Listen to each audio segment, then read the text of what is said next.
Baiklah,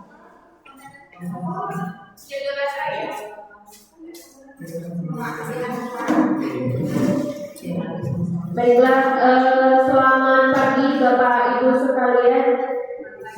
Terima kasih atas kehadirannya untuk acara kami terkait dengan diseminasi budaya positif di SMA Negeri 2 Maros. Saya di sini dan Ibu Veron mengucapkan terima kasih yang sebesar-besarnya karena sudah mendapatkan dukungan luar biasa dari Bapak Ibu guru sekalian. Jadi ini adalah cita-cita kita bersama. Semoga ilmu yang kami dapatkan tidak hanya berhenti sampai dengan pembelajaran kami saja, tetapi juga sampai kepada peserta didik kita, murid-murid kita, supaya sekolah kita menjadi sekolah yang luar biasa dan lebih baik. Apa kabarnya Bapak Ibu? Terima kasih. Untuk membuka acara kita hari ini, izinkan saya meminta Ibu Manuru untuk memimpin doa. Boleh silakan. Baik Bapak Ibu, sebelum kita mulai acara, kita buka dalam doa ketika saya berbicara sama Kristen. Kita bersatu dalam doa. Allah Bapa yang bertata di dalam kerajaan surga, puji syukur kami naikkan kepadamu Tuhan, karena Engkau begitu baik dan baik dalam hidup kami. Tuhan memimpin kami sepanjang malam sehingga pagi hari ini kami boleh ada di SMA Negeri 2 ini ya Tuhan. Semua itu adalah berkat dan pertolongan Tuhan, bukan kekuatan kami, bukan kegagalan kami, namun benar-benar adalah pertolongan Tuhan, kasih-Mu yang terus Engkau curahkan di dalam hidup kami ini, sehingga kami mampu melakukan setiap tugas-tugas kami yang Bapa percayakan kepada kami ya Tuhan. Ajar kami Tuhan mengucap syukur dalam segala apa yang kami hadapi. Ajar kami Tuhan merendahkan diri. Ajar kami Tuhan apa yang Tuhan berikan dalam hidup kami ini, sehingga hati kami senantiasa tertuju kepadamu ya Bapa. Acara kami ini Tuhan kami serahkan kepadamu dari awal, tengah sampai akhir. Kiranya Tuhan mengambil alih. Kiranya Tuhan memberkati acara kami ini, sehingga apa yang kami rencanakan boleh tertuju demi itu kebaikan di dalam hidup kami ini ya Pak. Bapak, ampuni setiap dosa-dosa kami, baik dari segi perkataan kami Tuhan. Ampuni kami supaya kami layak menerima berkat dan janji daripada Tuhan. Di dalam nama Bapa, Anak dan Roh Kudus kami berdoa dan berucap syukur. Amin.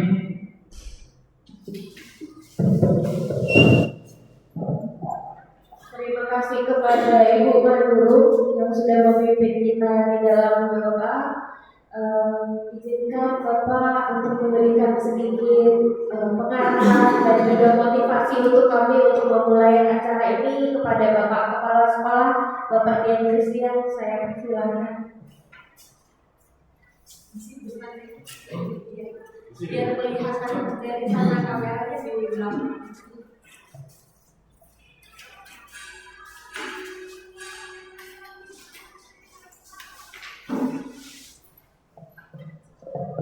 Baik, terima kasih. Selamat pagi Bapak Ibu Tuan Guru.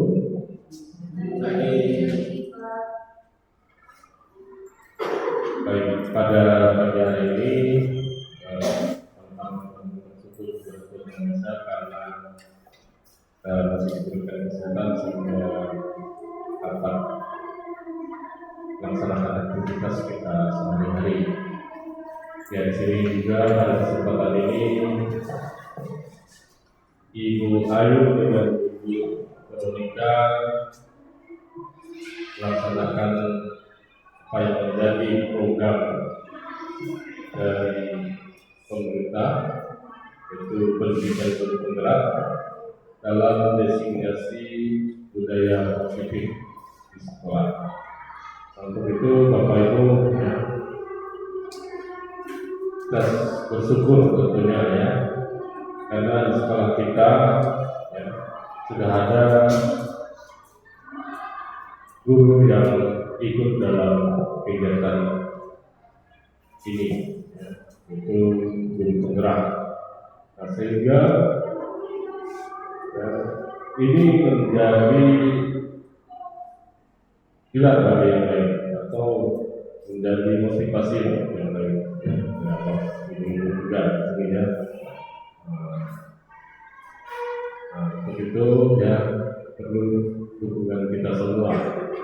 Apa yang menjadi yang ingin dilakukan oleh Bu Ayu dengan kita ini sebagai penggerak, ya, tentunya memang dukungan ini yang sangat mereka perlukan, ya. Nah, itu ya kepada Bu Ayu dan Bu Vero, silakan melanjutkan kegiatan ini dengan baik, ya, mudah-mudahan ya, berhasil sampai selanjutnya. Itu saja dari saya. Selamat pagi.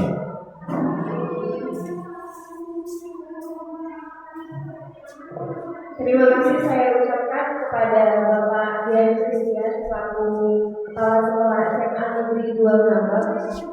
Selanjutnya izinkan saya untuk menyampaikan presentasi saya yang pertama, yaitu aksi nyata modul 1.4 diseminasi budaya positif di SMA Negeri 2 Ngabak, Kabupaten Agam, Provinsi Kalimantan Barat. Jadi yang pertama,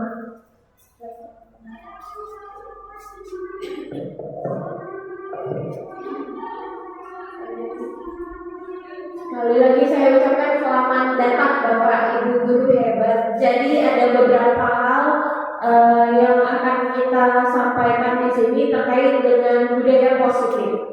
Jadi konsep inti dari budaya positif di sini adalah bagaimana perubahan paradigma belajar kita, lalu kemudian kita membawa disiplin positif di dalam lingkungan sekolah, lalu nilai kebajikan universal, kebutuhan dasar manusia, motivasi perilaku manusia, posisi kontrol, keyakinan kelas, dan segitiga restitusi. Ini semua yang akan kita laksanakan dalam setiap proses pembelajaran kita. Jadi sebenarnya ada beberapa yang sudah kita lakukan, dan saya di sini ingin mengajak kita semua untuk mengingat kembali, untuk mengembalikan esensinya.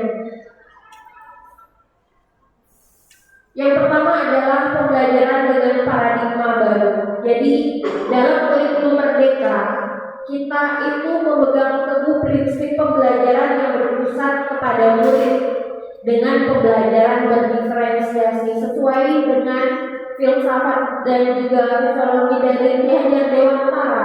Murid itu lahir dengan kodrat-kodratnya, baik itu kodrat alam maupun kodrat zamannya. Kita tidak bisa lagi memaksa murid, kita tidak punya kuasa untuk menjadikan dia apa. Tetapi tugas kita adalah menuntun anak sesuai dengan simbol Ki Hajar Dewantara, yaitu menjadi seorang teladan, menjadi seorang pendamping, dan juga menjadi seorang pendorong. Begitu Bapak Ibu. Jadi murid di sini punya kebutuhannya masing-masing berdasarkan perkembangannya. Karena itu di dalam kurikulum Merdeka kita mengenal fase, ya, dari fase A sampai dengan fase F. Nah, sesuai dengan teori psikologi modern untuk mewujudkan profil pelajaran Pancasila. Profil pelajaran Pancasila ini adalah nilai esensi dari pendidikan yang kita harapkan. Bagaimana kita menciptakan atau menuntun anak menjadi beriman, bertakwa kepada Tuhan Yang Maha Esa, dan berakhlak mulia, berkebinekaan global, bergotong royong, kreatif, bernalar kritis, dan mandiri.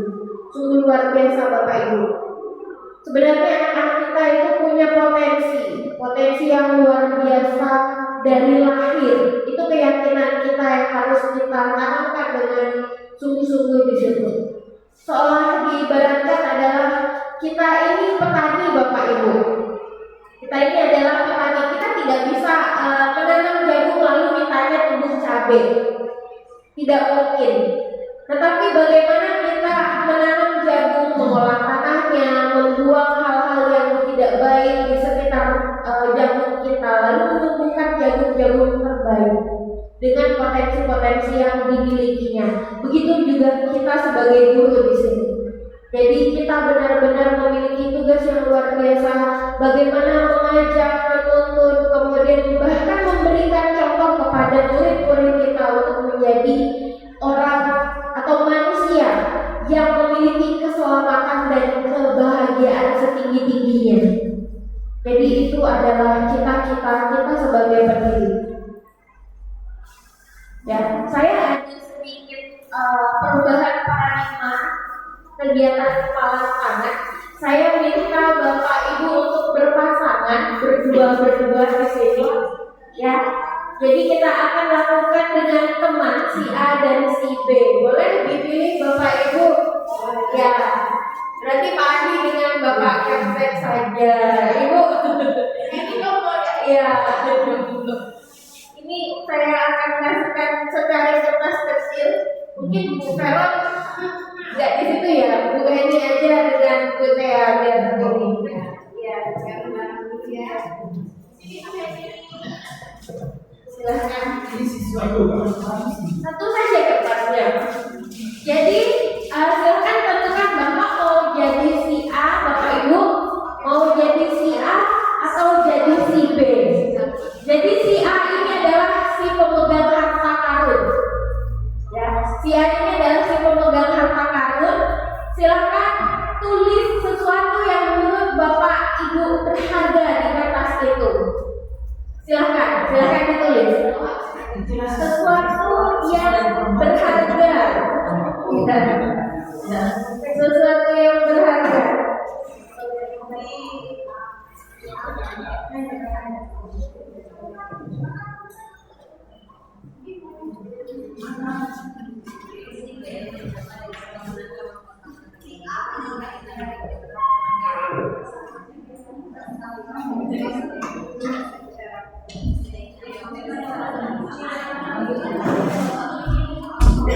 Udah Bapak Ibu udah ditulis?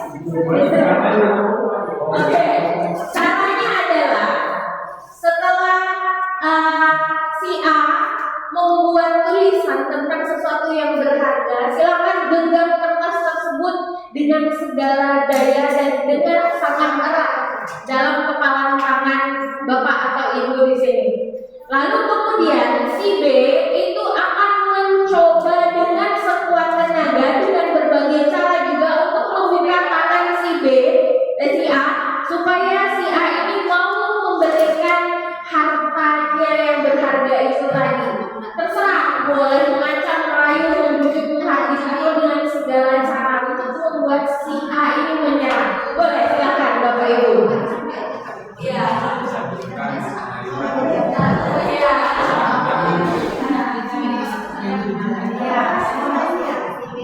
Saya kasih simulasi paling boleh di Inggris itu ada Bapak Ibu yang maju sudah ada si A si B sudah Ibu B A Bu Eni B boleh Bu Supriyati dan Bu Eni maju. Kita akan melihat bagaimana Ibu Supriyati akan membuat kertas tersebut. Boleh ditunjukkan genggamannya ya Ibu. Lalu kemudian Ibu Eni akan merayu dan membujuk atau memaksa dengan kekerasan saya. Boleh.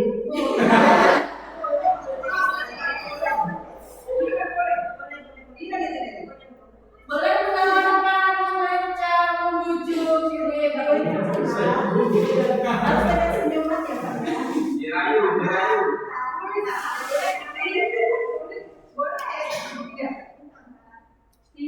tidak. Kamu tangan Bapak Ibu berarti tidak berhasil untuk membujuk. Nah, yang terjadi di kursi Bapak Ibu juga seperti itu ya. Apa yang terjadi Bapak Ibu?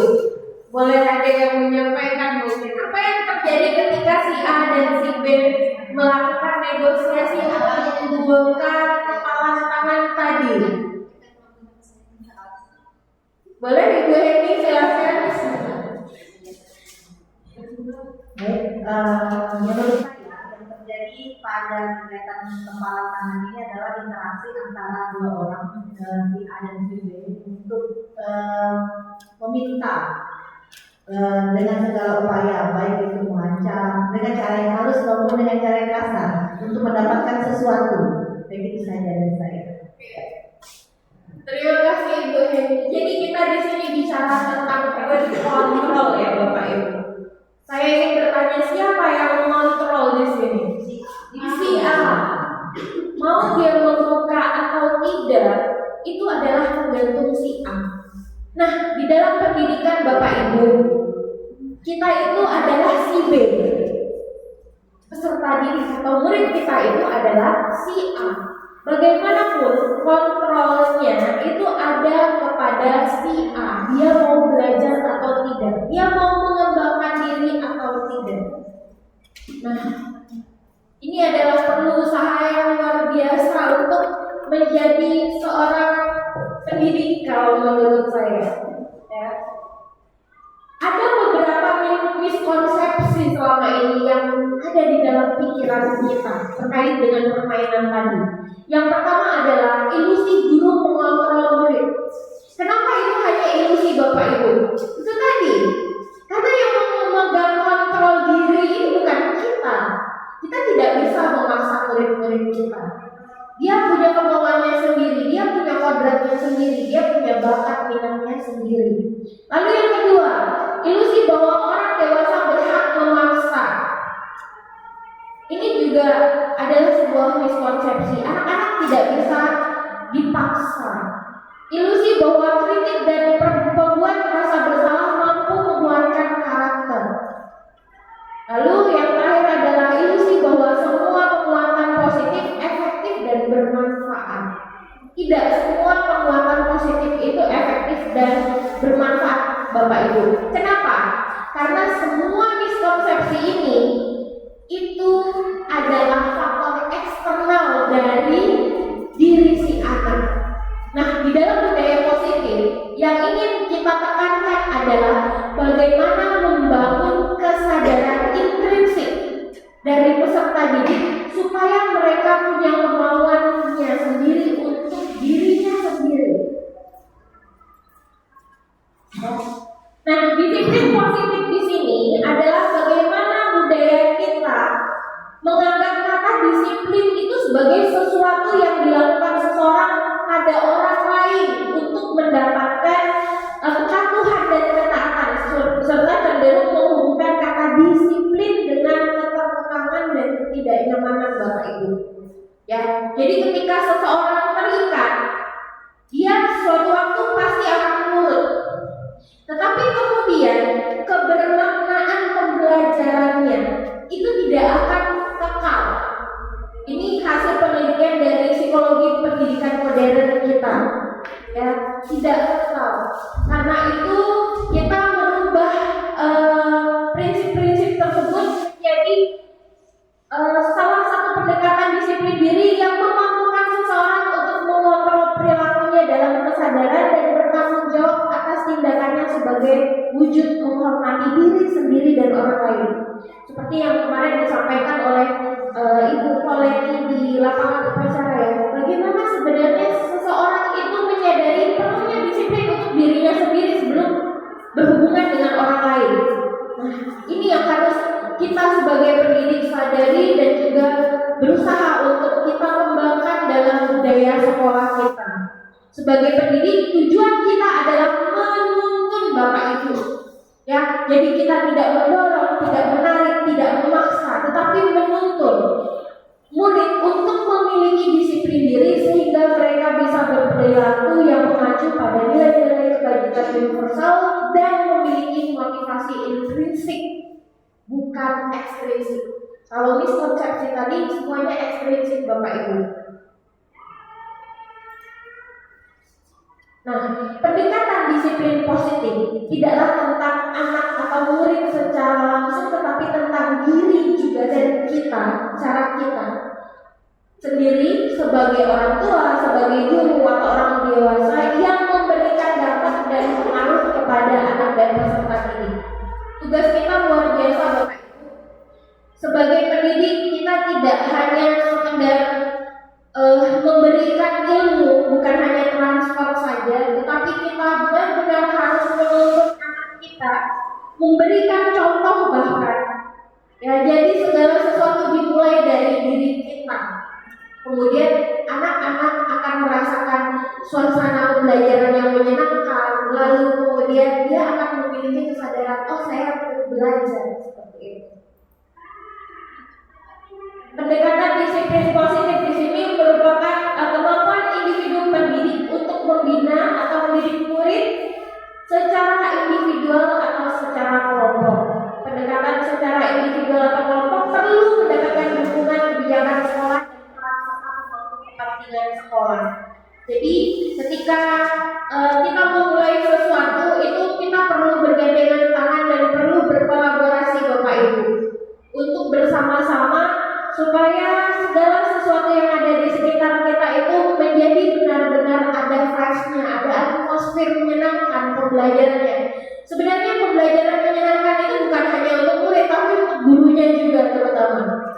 Ketika kita menciptakan suasana yang menyenangkan, kita lebih bersemangat, itu Bapak Ibu. Iya, saya merasakan seperti itu Bapak Ibu. Ketika saya menerapkan budaya positif untuk kelas saya, untuk mapel sosiologi dan juga bagaimana saya mengajar di 12 IPS 3, rasanya lebih ringan, rasanya lebih enteng gitu. Tidak menjadi beban bahasanya. Nah, tadi ada beberapa hal terkait dengan nilai-nilai kebajikan universal. Kebajikan nilai universal adalah sifat-sifat positif manusia yang merupakan tujuan mulia yang ingin dicapai setiap individu. Jadi pada dasarnya nilai-nilai itu sudah ada di dalam budaya kita. Nah, dikatakan universal karena itu bukan keyakinan pribadi, tetapi karena sudah menjadi keyakinan bersama akan mencerminkan bagaimana seseorang itu dikatakan baik, dikatakan berwatak, berkarakter seperti itu Bapak Ibu. Nilai yang disepakati bersama lintas bahasa, suku, bangsa, agama maupun latar belakang. Nah, contohnya adalah profil pelajar Pancasila. Itu esensinya luar biasa. Bagaimana anak menjadi seorang yang memahami dirinya. Itu yang paling penting dalam pendidikan kurikulum merdeka pada saat ini. Bukan anak menguasai materi saja, tetapi anak memahami dirinya, kemudian dapat menerapkan berbagai ilmu yang dia terima dalam proses pembelajaran sehingga menjadi bekalnya untuk selamat dan bahagia sebagai manusia nantinya dan anggota masyarakat. Nah, nilai-nilai ini juga berhubungan pemenuhannya dengan kebutuhan dasar manusia Bapak Ibu. Ya, jadi pada dasarnya ada 5 kebutuhan dasar manusia. Yang pertama adalah bertahan hidup. Ini terkait dengan fisik. Ya, jadi kebutuhan fisiologis seperti kesehatan, rumah, makanan, biologis itu semua harus dipenuhi. Misalnya kita melihat anak kita ngantuk di kelas, bisa saja Bapak Ibu itu karena kebutuhan biologisnya tidak terpenuhi. Ada sebab-sebabnya. Biasa saling berhubungan satu dengan yang lain. Oh, dia tadi pagi belum sarapan, tadi malam kurang tidur. Kenapa? Masih ada yang lain misalnya. Yang kedua adalah penguasaan, kebutuhan pengakuan atas kemampuannya. Anak-anak ingin diakui Bapak Ibu. Jadi dia punya keinginan untuk dianggap berharga. Memberi pujian itu selalu kita harus berikan kepada murid-murid kita. Ya, makanya kita sebagai guru bahkan di dalam pembelajaran manapun model seperti apapun selalu dimasukkan di situ namanya apresiasi terhadap guru. Kekuatan untuk mencapai sesuatu, diakui atas prestasi dan keterampilannya masing-masing Bapak Ibu. Karena itu kita harus memberikan pembelajaran yang berdiferensiasi tadi.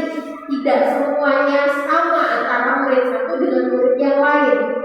PR guru luar biasa.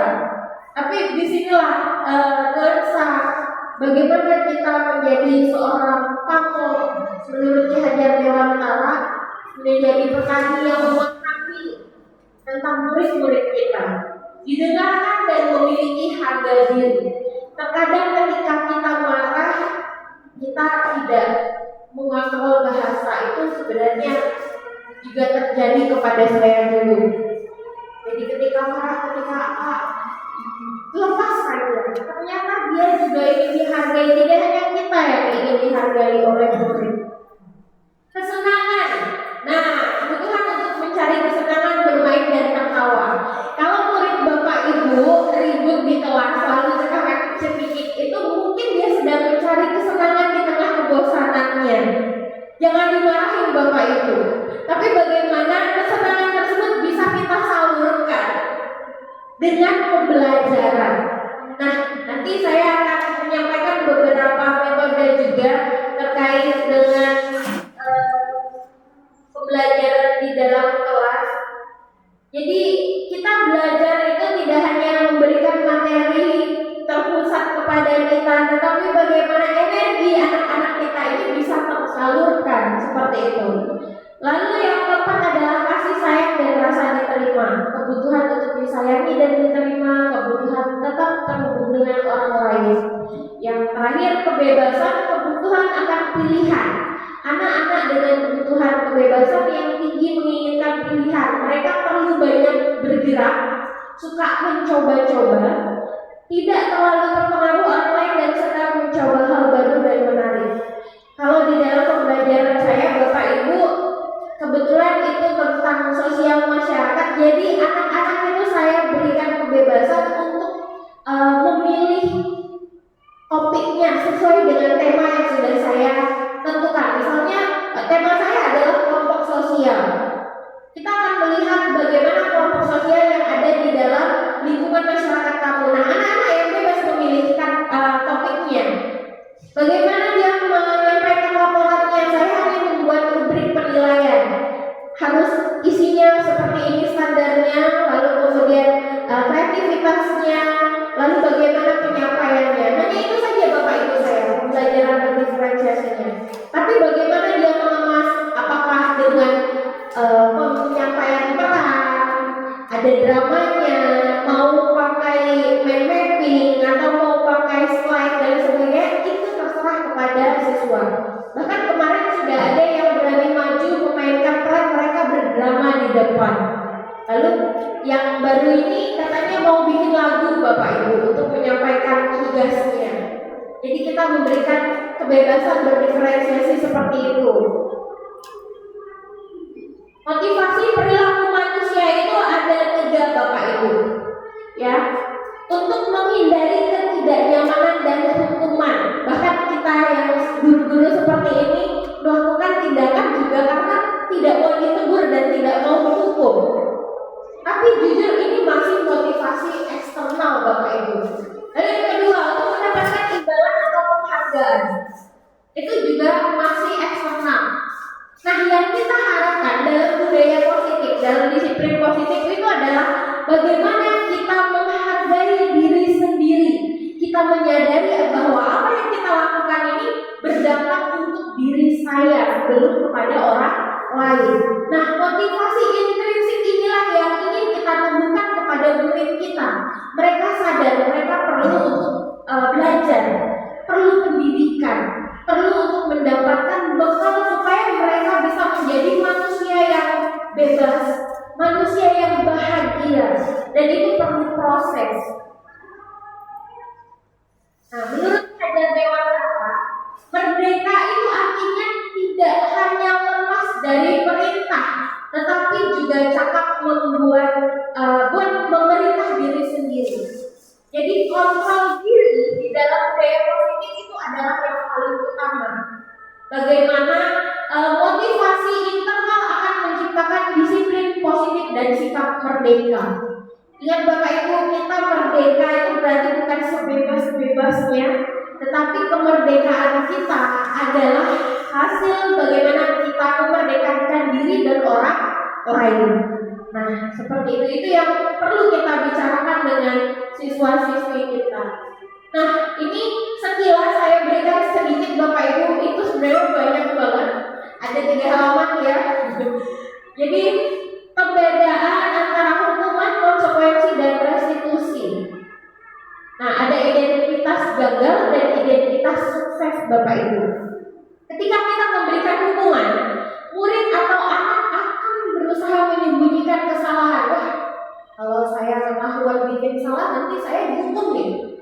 Jangan sampai saya ketahuan. Begitu. Kalau konsekuensi, anak belajar taat peraturan. Dia tahu aturannya, dia berusaha untuk mengikuti. Tetapi kalau restitusi, di sini anak belajar memecahkan masalah Bapak Ibu. Kalau di dalam restitusi di sini, kita tidak bicara tentang anak melakukan kesalahan lalu kemudian sifatnya fatal.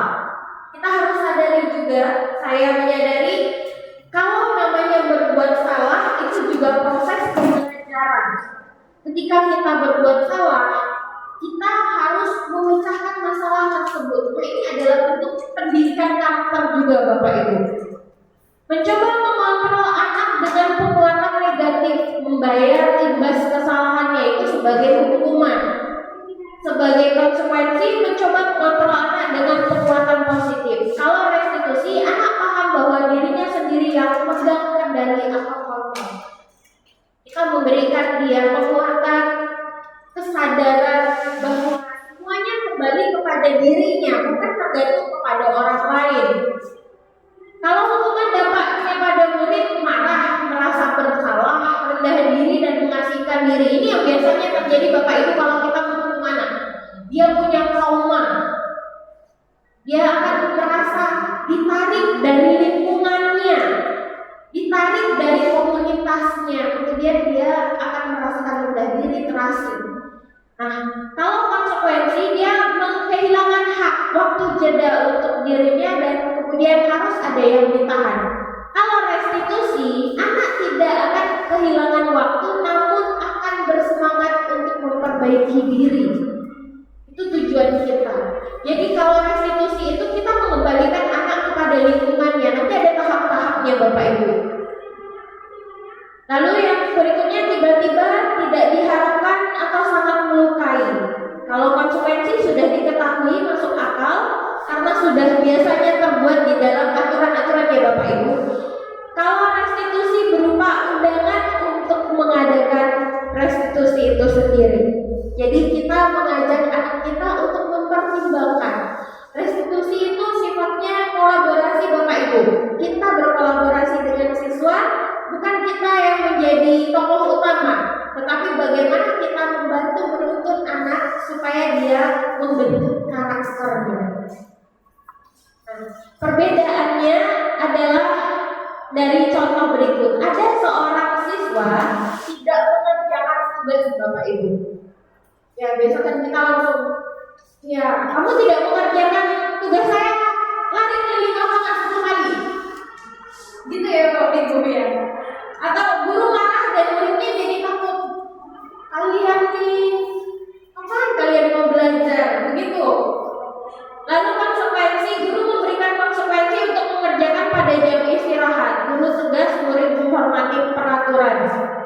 Ayo jujur Bapak Ibu, kita yang mana nih? Hukuman atau konsekuensi? Sudah ada yang menerapkan konsekuensi? Kalau saya, kalau siswa tidak mengerjakan, saya tidak kasih hukuman. Cuma kasih konsekuensi kayak tugas tambahan. Jadi tugasnya cuma tambahan kali. Kalau dikasih hukuman kayak di WC, habis itu lari, kayaknya bahagia siswa itu. Sebelumnya tapi ada kesepakatan Bu. Ada. Iya, oke. Berarti sudah ada konsekuensi. Awal masuk, pada saat awal masuk kita dapat kesempatan kelas. Khusus untuk mata pelajaran pribadi, kalau untuk yang saya kelas, Khusus saya yang wali kelas, saya juga buat kesepakatan untuk siswa di kelas. Nah, kalau untuk yang kesepakatan mata pelajaran geografi, kalau mereka tidak mengerjakan tugas khusus untuk saya tidak kasih kayak hukuman lari, bersihkan WC, itu kayaknya siswa bahagia sekali. Kayaknya bisa mungkin setiap mata pelajaran geografi mungkin tidak mengerjakan tugas ya. Jadi kalau saya mungkin lebih memberikan mereka tugas tambahan. Nah, dengan begitu sepertinya anak-anak kayaknya takut. Kayaknya paling takut kalau dikasih tugas tambahan.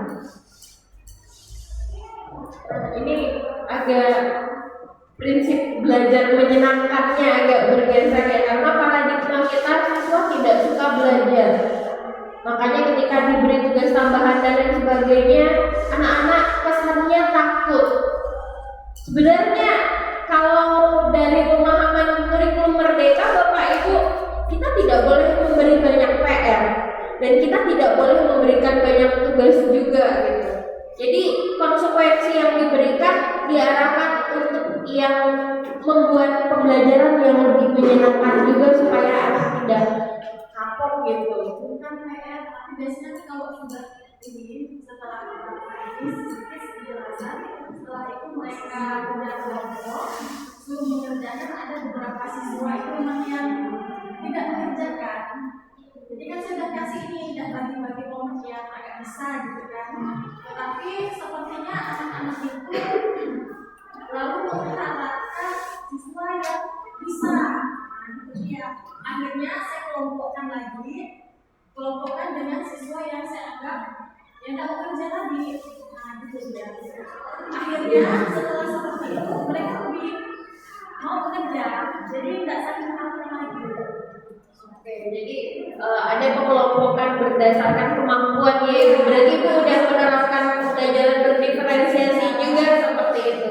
Nah, saya lanjutkan untuk restitusi itu guru menanyakan keyakinan kelas Bapak Ibu dan membantu menyelesaikan masalahnya. Guru terbuka, siswa menghormati dirinya dan orang lain. Ini tujuan kita melakukan keyakinan kelas.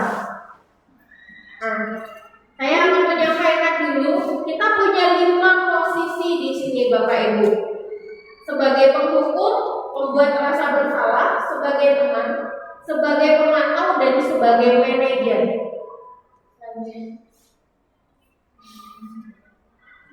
Nah, ini gambaran guru sebagai penghukum Bapak Ibu. Menggunakan hukuman untuk mengontrol perilaku murid. Hukuman yang diberikan dapat berupa hukuman fisik maupun verbal.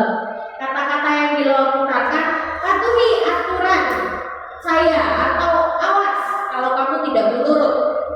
Lalu kemudian ada kamu selalu saja bikin salah. Ya, lalu selalu pasti selalu kamu nih yang terlambat atau selalu kamu lagi gitu. Nah, guru yakin bahwa dirinya adalah sumber cara terbaik untuk menyelesaikan berbagai permasalahan yang dihadapi siswa. Ini kalau sebagai penghukum. Yang kedua, guru sebagai pembuat rasa bersalah Bapak Ibu. Ya, guru bersuara lebih lembut, namun keheningan yang diciptakan cenderung membuat suasana tidak nyaman, ada rasa bersalah atau bahkan anak merasa rendah diri. Nah, kata-katanya adalah saya sangat kecewa dengan kamu. Kenapa sih kamu harus seperti ini, Nak? Seperti itu. Lalu berapa kali saya harus kasih tahu kamu ya? Gimana coba kalau orang tua kamu tahu kamu berbuat begini? Nah, jadi ada waktu di mana anak akan merasakan dirinya ditarik dari lingkungannya, mengecewakan orang-orang yang disayanginya. Jadi merasa tidak berharga dan mengecewakan. Kalau sebagai teman, di sini berusaha untuk dekat dengan murid dan memahami masalah yang mereka hadapi. Dia di posisi tidak akan menyakiti dan mengontrol melalui persuasi Bapak Ibu. Memiliki sisi positif dan negatif. Ada ketergantungan dari murid terhadap gurunya. Ada nggak ada Bapak Ibu ketika kita berdiskusi di kantor ya? Oh, gimana si A dan si B? Kalau sama saya baik-baik saja. Tidak bisa ini dengan si saya misalnya berbeda deh itu begini-begini. Nah, ini karena kita ada yang menerapkan posisi sebagai teman Bapak Ibu. Anak hanya menurut kepada guru-guru yang menurut dia membuat dia merasa nyaman, berusaha membuat dia merasa tenang. Itu yang dia cari. Nah, jadi ada ketergantungan. Tetapi Bapak Ibu ada negatifnya lebih lagi. Ketika murid tersebut tidak dibantu oleh temannya tadi, dia akan merasa kecewa. Terus dia hanya akan menuruti orang-orang tertentu saja. Itu tadi Bapak Ibu. Nah, kata-katanya adalah ayolah bantu demi saya ya, gitu kan. Lalu ya sudah, nanti saya bantu bereskan kali ini saja ya. Ayo ingat, tidak dengan bantuan saya selama ini.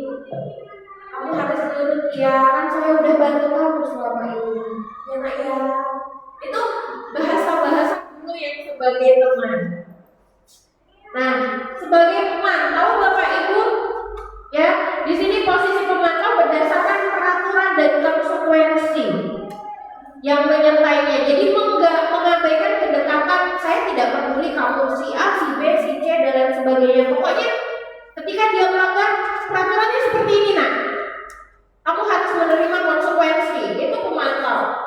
Posisi ini terkait dengan stimulus respon antara guru dan murid. Ketika si murid melakukan kesalahan akan menjadi stimulus dan bagaimana respon kita sebagai guru. Begitu juga sebaliknya, ketika dia melakukan suatu kesalahan, murid akan merasa, aduh gimana ini? Dia akan memiliki sedikit kekhawatiran. Peraturannya apa? Apa yang telah kamu lakukan? Sekarang apa konsekuensinya? Ini sebagai pemantau. Harapan kita di dalam kurikulum Merdeka, Bapak Ibu guru itu adalah sebagai seorang manajer, Bapak Ibu. Jadi tugas kita di sini adalah membuat sesuatu bersama murid. Kita berkolaborasi dengan murid, mempersilahkan murid untuk mempertanggungjawabkan perilakunya, mendukung murid menemukan solusi atas permasalahannya. Jadi kita ingin mencapai murid yang merdeka, selamat, bahagia, mandiri dan bertanggung jawab. Maka murid harus mampu melakukan restitusi, mengetahui kebutuhannya. Lalu tujuan utamanya adalah mengembalikan murid ke kelompoknya dengan lebih baik dan kuat. Nah, biasanya manajer berkata seperti ini, Bapak Ibu. Apa yang kita yakini? Maka perlu kita membuat yang namanya keyakinan kelas dan keyakinan sekolah, Bapak Ibu. Nilai-nilai universal yang perlu kita kembangkan kepada murid-murid kita. Tidak perlu banyak, Bapak Ibu. Apakah kamu meyakininya? Jika kamu meyakini, apakah kamu bersedia memperbaikinya?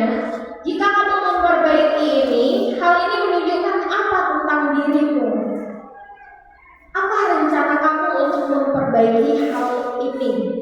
Jadi ada proses pembelajaran yang luar biasa di dalam tahap posisi kita sebagai seorang manajer, Bapak Ibu. Nah, saya ingin melihat ini menurut Bapak Ibu, ketika seorang guru berkata, ayo nak, kamu bantu saya ya, supaya lain kali kita bisa saling membantu. Oke? Posisi apa itu Bapak Ibu? Teman. Oke, terima kasih Bu Heni. Nah, selanjutnya, posisi kontrol apakah aku? Kamu pasti punya alasan mengapa melakukan hal tersebut. Ayo kita cari solusi. Terima kasih Bapak Ibu. Ya, nah, semua itu Bapak Ibu, bagaimana kita bisa melaksanakan posisi kita sebagai manajer, perlu keyakinan kelas dan nanti keyakinan sekolah, Bapak Kepala Sekolah. Jadi kita akan membentuknya dari guru wali kelas masing-masing, guru mapel yang akan dikumpulkan menjadi keyakinan sekolah. Dan itu perlu melibatkan seluruh elemen yang ada di dalam sekolah kita. Jadi, saya bukan wali kelas, jadi saya nggak ada hubungannya dengan keyakinan kelas atau keyakinan sekolah. Tidak, Bapak Ibu. Kita semua punya peran. Bahkan murid kita ini satu persatu semuanya punya peran untuk menentukan bagaimana nilai-nilai keyakinan yang perlu kita kembangkan. Mengapa harus keyakinan kelas? Mengapa tidak peraturan saja? Karena keyakinan kelas itu Bapak Ibu ya, kita lihat ini, saya memberikan contoh di sini. Alasannya adalah mengapa kita punya slogan 5S, Bapak Ibu. Kita punya slogan 5S kan di SMA Negeri 2 Ngabaran. Mengapa ada peraturan yang mengharuskan menggunakan helm bila mengendarai kendaraan bermotor? Mengapa kita memiliki peraturan harus datang tepat waktu di sekolah? Karena ada keyakinan, karena ada nilai-nilai universal tergantung di situ. Nah, coba Pak Adi, mengapa kita memiliki slogan 5S? Itu nilai apa kira-kira Pak? Nilai keyakinan apa? Nilai universal apa ya? Mengapa kita harus punya slogan 5S? Terima kasih. Slogan 5S ini kan merupakan budaya yang harus kita kembangkan di tempat kita, di mana budaya-budaya positif ini bisa melekat dalam diri siswa. Dan selain sebagai siswa juga, kita sebagai guru juga harus menerapkan program 5S ini sehingga dapat mempengaruhi hal-hal yang bernilai positif. Mungkin seperti itu, Bu. Terima kasih Pak Adi. Ya, jadi begitu ya Bapak Ibu. Pada dasarnya nilai-nilai ini sudah kita yakini dan sudah melekat pada kita. 5S itu kan nilai tentang saling menghormati dengan orang lain Bapak Ibu. Harapan kita, visi kita adalah membawa murid kita menjadi orang-orang yang berakhlak, berkarakter. Lalu yang kedua, kenapa peraturan menggunakan helm ketika mengendarai kendaraan bermotor? Keselamatan Bapak Ibu. Ada nilai universal keselamatan. Lalu yang ketiga, mengapa kita memiliki peraturan harus datang tepat waktu? Itu terkait dengan disiplin diri. Iya. Nah, untuk mendukung motivasi intrinsik, kembali ke keyakinan universal Bapak Ibu. Jadi kita sebenarnya tidak harus yang kenapa sih kamu gak paham-paham dan lain sebagainya. Kita cukup menghubungkan itu dengan hal-hal yang mereka alami dan juga mereka miliki sebenarnya. Kayak misalnya kenapa harus pakai helm ketika berkendara? Nilai apa sih nak yang terkandung di situ? Nilai keselamatan Bu. Kalau kamu selamat gimana? Kalau kamu tidak selamat gimana? Saya gitu aja Bapak Ibu sekarang. Memang pendidikan guru penggerak ini luar biasa. Paradigma saya yang dulu dengan yang sekarang itu terasa sekali di dalam diri saya Bapak Ibu. Secara keseluruhan, tidak hanya sekedar bagaimana saya memandang siswa, bagaimana saya memandang diri saya juga itu sekarang terasa berbeda. Makanya ayo Bapak Ibu, itu angkatan 12 ikut lagi. Ya. Jadi dari kita sekalian mengiklan Bapak Ibu. Jadi daripada kita memaksa dengan rangkaian peraturan, lebih enak itu kita menghubungkannya dengan nilai-nilai universal. Nah, apa itu keyakinan kelas yang kemudian nanti arahnya adalah keyakinan sekolah? Seperangkat nilai dan prinsip yang disepakati bersama oleh guru dan murid untuk memandu perilaku dan interaksi di kelas. Nah, bagaimana membuat keyakinan kelas Bapak Ibu? Yang pertama adalah keyakinan kelas itu lebih abstrak dari peraturan. Jadi dia lebih esensial. Ada kata-kata kayak tadi, kenapa pakai helm? Keselamatan itu adalah nilai yang abstrak dari suatu peraturan. Kenapa harus tepat waktu? Disiplin. Nah, dibentuk dalam kalimat positif Bapak Ibu. Jadi tidak boleh menggunakan kata tidak boleh, jangan. Nah, dilarang itu tidak kita gunakan di dalam keyakinan kelas dan keyakinan sekolah kita. Sedikit saja Bapak Ibu, gak usah banyak-banyak, supaya mudah diingat dan juga kita kembangkan dulu. Karena keyakinan kelas ini harus terus kita evaluasi, kita refleksi Bapak Ibu. Apa yang perlu kita tambahkan, apa yang perlu kita kurangi, atau mungkin ada yang perlu kita kembangkan lebih dari suatu nilai. Semua warga kelas dalam membentuk karya positif tadi bukan masalah kedisiplinan murid dengan guru. Guru juga itu kita menghargai loh. Contoh, kalau murid itu terlambat kan tentu dia merasa malu. Kita juga guru kalau terlambat masuk ke kelas atau ke kantor ada juga rasa malu dan rasa diri. Terima kasih. betul sekali Bu Manu. Jadi keyakinan kelas dan keyakinan sekolah Bapak Ibu, saya belum menyampaikan bukan hanya untuk murid, tetapi di situ juga ada bagian gurunya. Jadi ketika pembuatannya ada apa yang boleh dilakukan oleh murid, apa yang boleh dilakukan oleh guru. Lalu kemudian apa yang tidak boleh dilakukan oleh murid dan apa yang tidak boleh dilakukan oleh guru. Itu kita bicarakan dan kita diskusikan dengan anak Bapak Ibu. Iya. Beda Ibu. Ya, kalau kesepakatan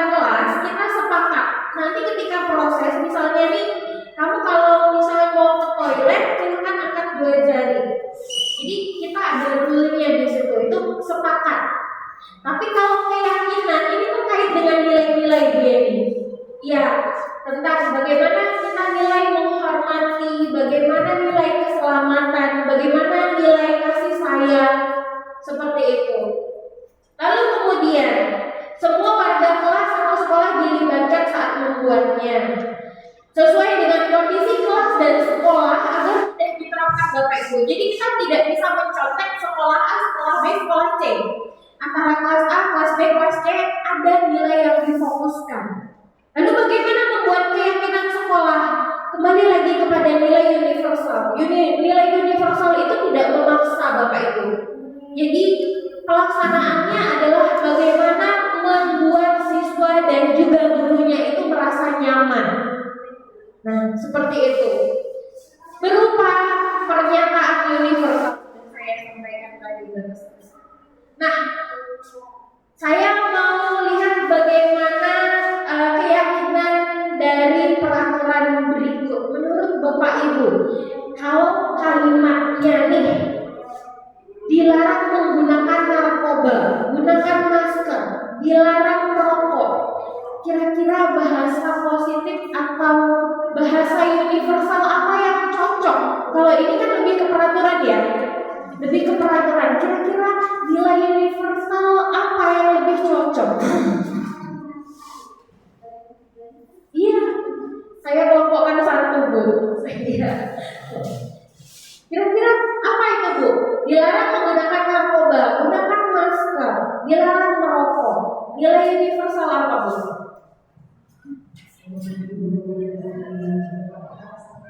Ibu Heri.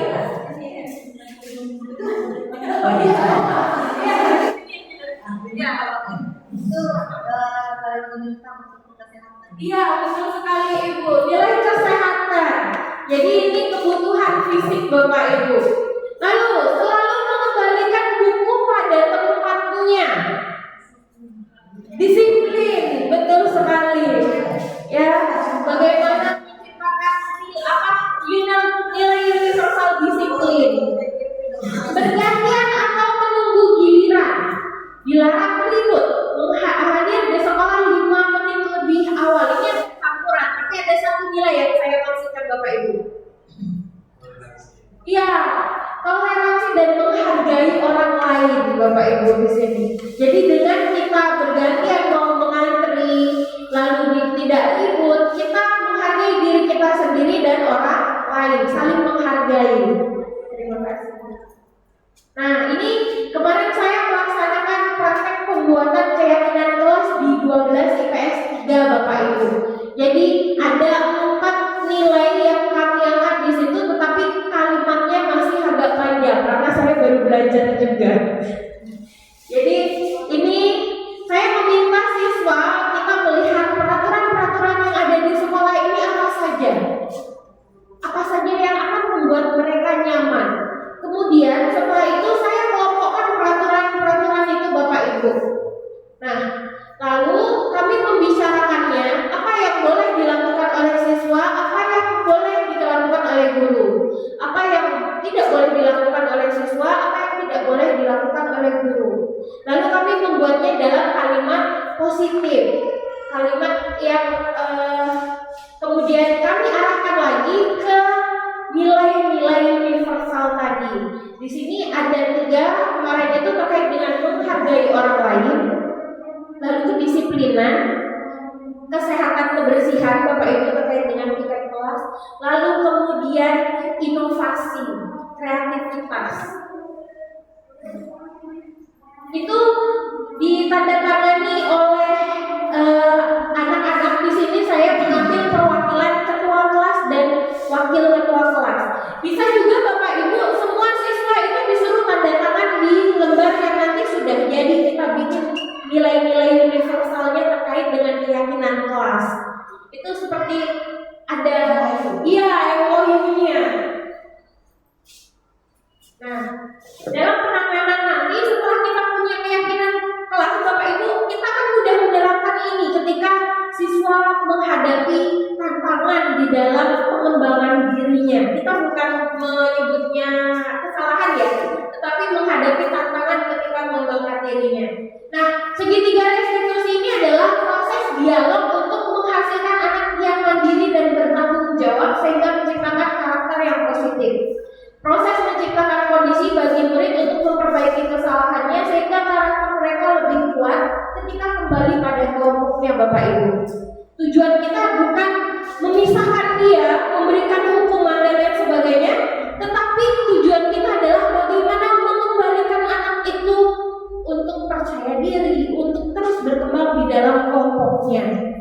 Ada 3 tahap Bapak Ibu.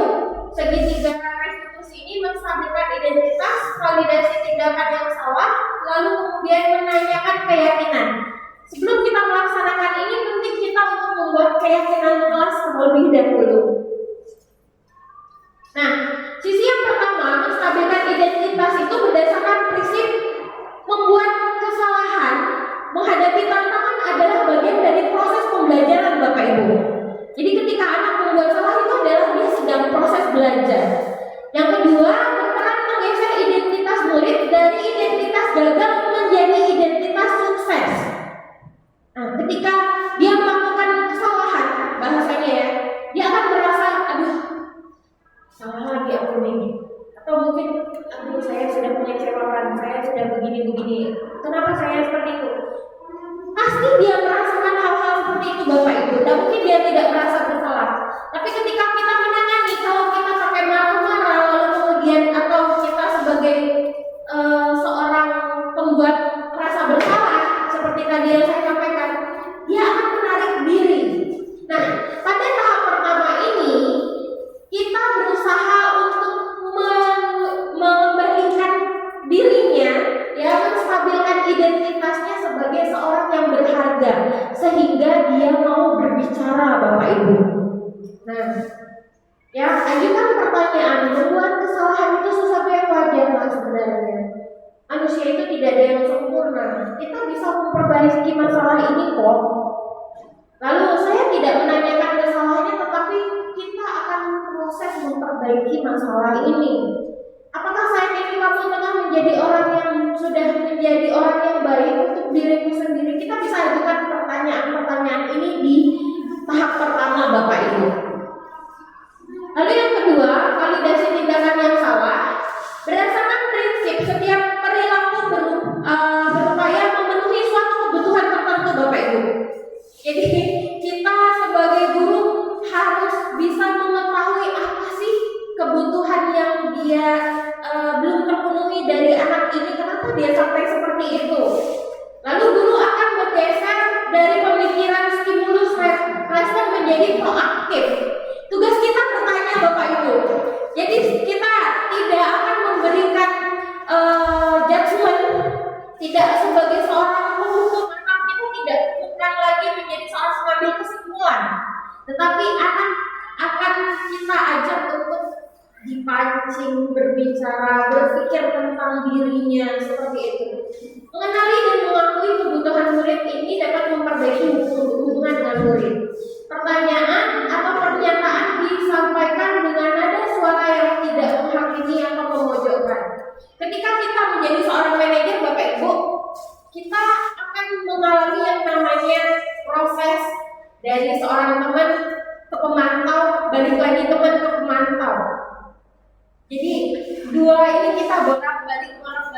Bagaimana kita membiasakan, oh saya harus sedikit lembut kepada dia supaya dia mau berusaha, termotivasi untuk mengembangkan dirinya. Tapi kita juga harus tegas di situ. Nah, ajukan pertanyaan, kamu bisa saja bertindak lebih gegabah lagi dari ini. Puji Tuhan ya, kamu tadi bisa menahan diri, misalnya seperti itu. Lalu kamu bukan melakukannya tanpa suatu kamu pasti melakukannya karena alasan tertentu dong ya. Nggak mungkin kamu lakukannya sengaja gitu. Kamu melakukannya karena mempertahankan sesuatu yang penting bagimu. Mungkin kamu bisa mempelajari sesuatu perilaku yang lebih efektif. Bersedia kamu mempelajarinya. Kita ajak siswa untuk berpikir kritis di sini. Nah, yang terakhir adalah menanyakan keyakinan. Teori kontrol menyatakan bahwa pada dasarnya kita termotivasi secara intrinsik Bapak Ibu. Kita mau sampai berbuih istilahnya atau sampai kelihatan capek-capek kalau kita hanya memberikan hukuman, membuat rasa bersalah, anak akan kembali lagi. Tidak atas dasar intrinsiknya dia. Nah, sebagai manajer harapan kita adalah saat perilaku telah divalidasi dan identitas sukses telah stabil, murid siap mengaitkan keyakinannya dengan tindakannya yang salah tadi. Dia akan menilai dirinya sendiri. Kita hanya membantu.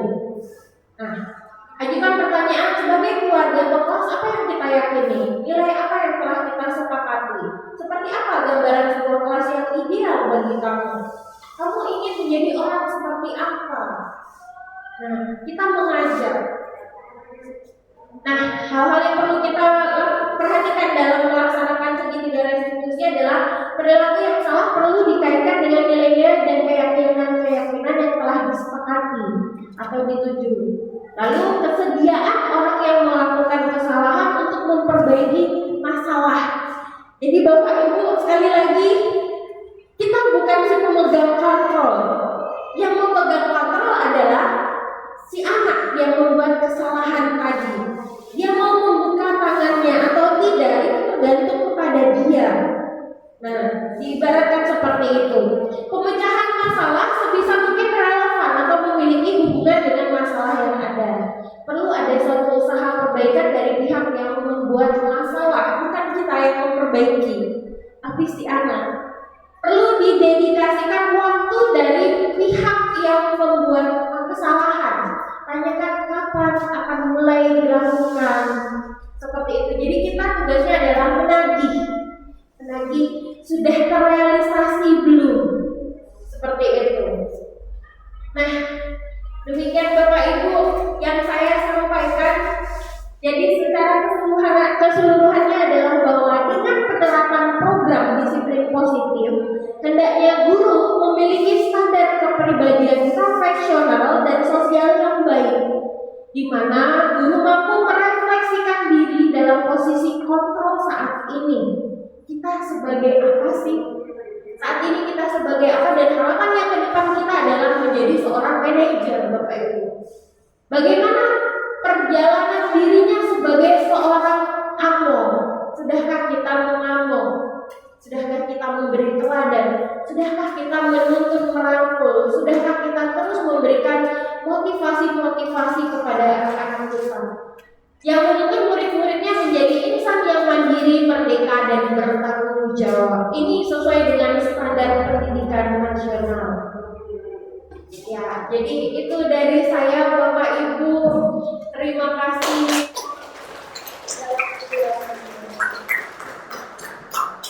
Di sini moto kami guru penggerak adalah tergerak, bergerak, dan menggerakkan. Terima kasih.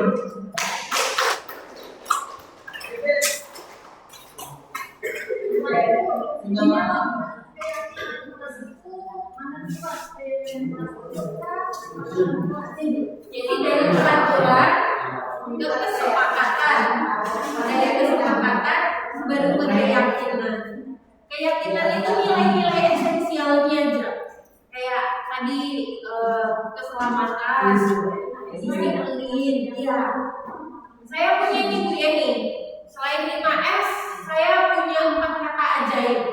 Jadi 4 kata ajaib itu permisi, tolong, terima kasih, dan maaf.